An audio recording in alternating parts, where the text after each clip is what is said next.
Doc Rivers, it's official right before we started recording. He is now going to be the new head coach of the Milwaukee Bucks. We don't have any contract details because they don't come out all that often on coaches unless someone's setting a record. I don't think Doc is going to be the new highest paid coach in the league. If he is, I hope that the Miami Heat, go give Spo a raise because he's the best coach ever. But Doc Rivers, officially the head coach of the Milwaukee Bucks. Doc might not set a record, but the Bucks might set a record this year for highest compensation to head coaches because they're paying 3 coaches at once. I mean, now this is. I feel like the Knicks thinking. I feel like the Knicks still own that somehow. I feel like at some point I still feel like they're paying Herb Williams. I will say this. Philadelphia no longer has to pay Doc Rivers. So congratulations to the 76ers on this. Yay, billionaires still keeping. All right, let's talk about Doc. I mean, I would say this. As far as, my job goes here today, it's very easy. Seth, you know the Bucks as well as anybody. Mo, you know Doc Rivers as well as anybody as far as a coach. How is this marriage going to work out? I feel like you're trying to get both of us in trouble at once. I am. Respect that. Absolutely. I respect that. Dave trying to cause problems? Yeah. Never. So I think that at minimum, like like a lot of the baseline level stuff that we've talked about, that competency, that is, I expect that to come back. However, again, if you're championship or bust, we've talked about this. I mean, I think that Doc as a playoff coach is, I don't want to say is questionable. I think we can go off far enough and say it's bad. The stat that came out that I came out with when he got let go from Philly is that the NBA as a whole, accepting Game 7 when one team's going to advance and one team's not, that the NBA as a whole wins over the last 25-ish years, when they have a chance to close a series out, win about 65% of the time. Doc has won 33% of those games. I think the stat is in up 3-1 and up 3-2, which combined the league as a whole has closed out series around 62% of the time. He is, I believe, 9-19. His teams are 9-19. And I think that is illustrative of sort of some of the struggles that I think his teams run into when you get into having to make the fine grain adjustments that are needed to happen. And it's an interesting thing because a lot of people around, like people who were watching the Bucks who wanted to be supportive of Griffin, were noting that one of the criticisms of Budenholzer was him being too rigid, and at least Griffin was trying stuff. But I think this is a through line to Doc in that, like, when in the past, when we've seen him try stuff in the playoffs, it's been when their backs are already against the wall and he kind of starts mashing buttons.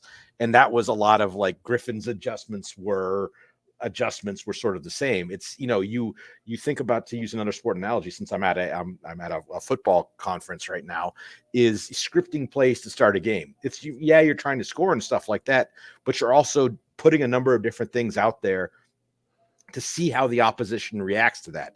And I think the coaches that adjust well, Spo, Ty Lue, they make their adjustments with a purpose. Okay, that didn't work. Let's move to the next thing because I already know what the next thing is. I think that's something that a criticism we've had of Doc over the years is he doesn't do that. Yeah, I mean, look, I think this couldn't have played out more perfectly for Doc. If we're being perfectly honest, he was never going to get an opportunity to coach a championship caliber team until it's an in-season situation because all the other options are gone. They couldn't call up Nick Nurse. They couldn't even call up Mike Budenholzer and say, hey, man, get off that beach, put down that drink with the umbrella in it and, get your ass over here. They couldn't really do that. So really just their options, like this is the only option for them if they're trying to get a high caliber coach who, he's won a championship. I mean, he lets us all know about it. It was 2008. We're all very well aware of it. He's kind of lived off of that for a long time. I think the big question is with Doc is, can he change the stuff that's gone wrong for them? Can he improve their defense? I don't know if that's a coaching problem or a personnel problem. I think it's more a personnel problem. And can he get Dame to lock in defensively? And what does that look like when Dame does that? Is he actually capable of that? Can he? I think he will do a better job of setting up the Dame Giannis pick and roll and kind of getting the message to Giannis that, hey, closing time is Dame time. And I think that's something that Giannis will have to adjust to and understand that. And I think that's exactly what Seth was talking about when this trade originally happened, was how willing Giannis would be to give that stuff up. I think Doc has a better ability to make that happen than Griffin. Like, I think there's going to be interesting stuff and wrinkles there. Look, Doc's a good coach. I don't think he's a great coach. And I think that's the difference here. They got the best coach that was available on the market right now. And I don't know, it's not like I look at that and go like, okay, they're a championship team now. Right. I will say, I want to circle back to what you talked about with Adrian Griffin and losing the locker room. I think that is one of the bigger components of hiring Doc Rivers. Doc Rivers will have that locker room. I mean, one of the things, like, he was great in Philly with that. I mean, until, obviously till the end when it wasn't, but this is how relationships go. We all know. I do think that he'll be able to disagree, but go on. I think, okay, yes, fair. But I do think he'll come in and he will have the locker room. This is going to be the most high-powered offensive guard he's ever coached. I just ran through like my Rolodex of guards that he's coached. He's had Rondo, he had Chris Paul. This is the most high-powered scoring guard he's ever gotten a chance to coach. I'm very curious to see what Doc will do with a player the caliber of Damian Lillard. I kind of have an idea. I mean, I think Giannis is going to be involved in much more pick and roll. I think he's going to have to play Seth, thank you. James Harden. I forgot he had James Harden.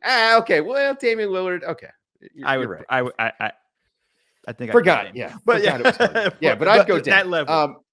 But I do think we'll have a chance to see, Doc just took like 6 months off. I mean, maybe he's got some ideas. He has been consulting with the Bucks for about a month, it seems. So maybe he's had some time to dream up some fantasy sets that he would run if he were theoretically take over as head coach. I know Mo has a grievance to air a little bit later.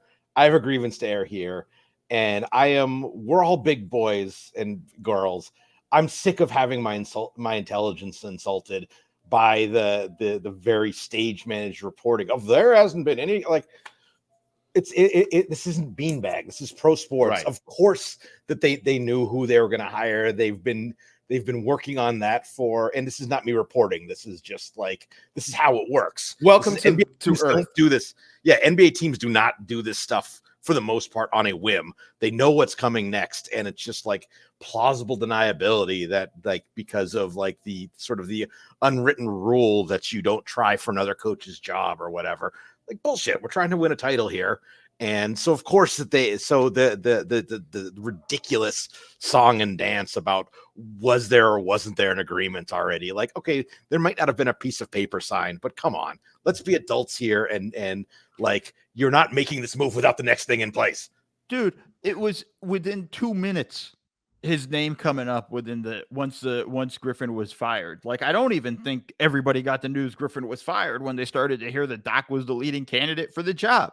Like, it's not it was the most obvious thing in the world when that's where it was going. Like, I texted friends saying, "Oh, Doc's getting that job."